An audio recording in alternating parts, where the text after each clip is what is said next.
Yeah. It's Calvin Harris. Welcome to the show. I'm going to ask you the first question, which is on it's on email from Rhiannon. How did you come up with the ideas for your music videos? Are they your ideas? No. Oh. I used to. I mean, the first video, except from the '80s, I came up with the idea with the animal. But ever since then, because that wasn't a massive success as a video, I've let the video people do the videos and I'll do the music. Video people, they're video people, you know. The clue's in the name, they're there to make videos, so leave it to them. All right, you were DJing this weekend, is that right? I've been around, yes. What have you been DJing at? Last night I played at a roller skating disco thing, which was... It was interesting. What sort of age are people roller skating? It varies, Tim. But the only thing is, when you're DJing, you know, it doesn't matter what you play, they're skating around. You can't really tell whether it's going off or not. Whether they like it or not. Are they on, what are they called, inline skates, or are they there's nothing fancy about roller skating. You're just on roller skates. Just normal roller skates? We did notice that towards the end there were helmets available. No one had the helmets on. I thought, if you're going to roller skate, exactly, you've got to embrace it, haven't you? You've got to wear the pads, I would have had the hat on. Is it all back then? Roller skating, discos? I don't know about that. Did you go to them? No, they were around, but I couldn't roller skate. Because you've got to be able to go backwards, haven't you? I think I would go to one now. Can you go backwards, skating? Yeah. Yeah? Oh, look at her. Can you skate? No, I've got a very high centre of gravity. I'm 6'5". Yeah. I fall down easily. Know where your centre goes to. Get down on your knees. Yeah, I can find. Anyway, what else is going on? How's you got the album coming out? It's out in 8 days. In 8 days' time? Single's out tomorrow. OK. Ready for the weekend.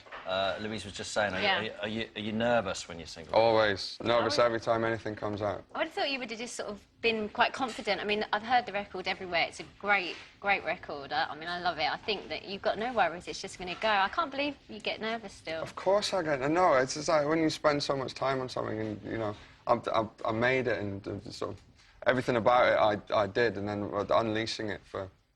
you know, for people to possibly buy is always a nerve-wracking experience. Does the chart position kind of, for you, play a big importance, or are you just kind of... Well, yeah, I mean, it's pop music, so it needs to chart well, you know. Yeah. End of the day, it is essentially dancey pop music. Who are you selling it to? Who are you making it for? When you start writing, do you think I'm making this for the clubs, or do you think you're making it for no, I usually make it for myself, to be honest with you, for selfish reasons. Yeah. And, I mean, now that I've got a record deal, then ultimately it needs to come out on a record. So I don't know, just anyone who likes it. How is the dance music scene at the moment? You were saying you DJ, just talking to me earlier before, you DJ, you use music which isn't charting sort of music, isn't pop music. Well, dance music's amazing at the moment, it's just that not a huge amount of it's getting in the charts.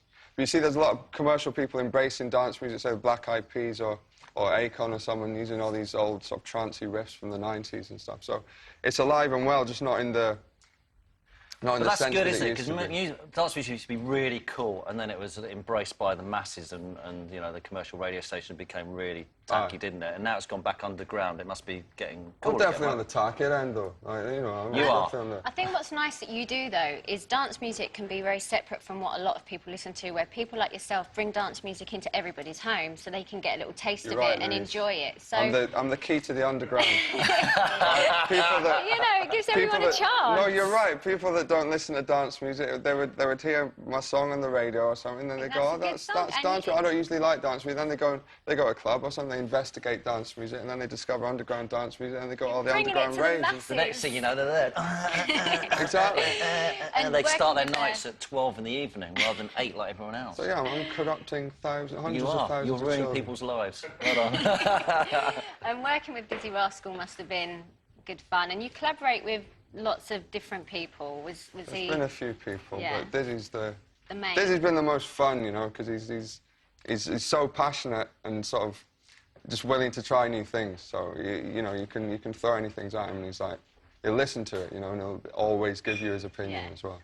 All right, listen, you were talking about your new single a few minutes ago. We've got a clip of the video here, ready for the weekend. Good stuff. Out now?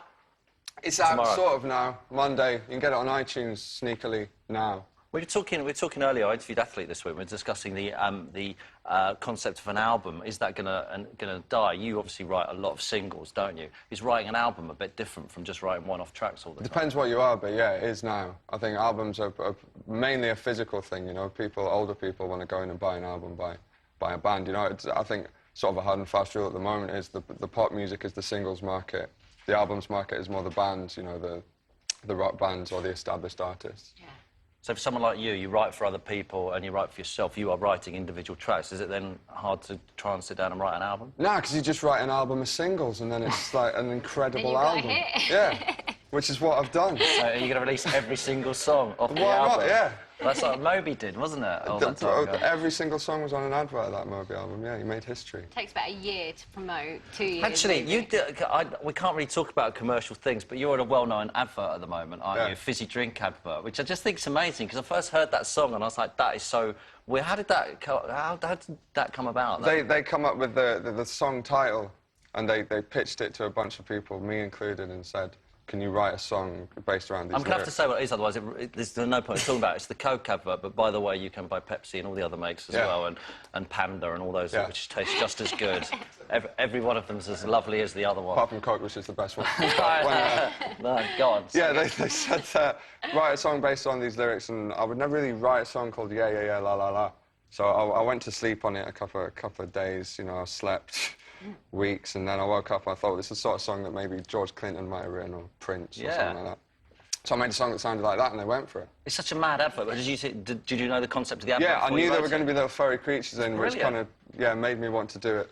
And the people that have been associated with that particular advert before are, I mean, absolute superstars, so good company.